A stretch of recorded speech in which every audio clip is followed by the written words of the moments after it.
மழை தண்ணியே இல்லாம மழுங்கி போய் மட்டமல்லாக்க கிடக்குதே, அந்த மலையை நீ சாண பிடிக்கணும். மலைய சாண பிடிக்கவா? ஆமா, அந்த மலைய ரெண்டா பொளந்து மான் கொம்பு மாதிரி சிறுசா சீவி என் கையில சின்னதாக்கி கொடுக்குற. என்னடா சொல்றீங்க? ஆனா ஒரு கண்டிஷன். என்னது? எங்க தாத்தா எனக்கு செல்லமா எழுதி வச்ச மலை, விளையாட்டு சாமா இல்லைன்னு கேட்டதுக்காக கொடுத்த மலை. கடையும் போது அதுக்குள்ள வாழ்ற சிங்கம், புலி, கரடி, கவுதாரு, கரட்டோந்தி, கருங்குரங்கு இதுகளுக்கு எந்த உயிர் சேதமும் ஏற்படாம கடையணும். அப்படி சேதாரம் ஏதாவது ஏற்பட்டுச்சு,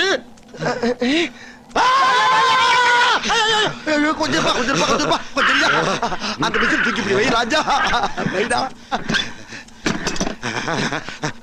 தடிய பிடிச்ச கழுத பிடிச்சு முடுக்கிற மாதிரி இல்லடா சிக்கிட்டு.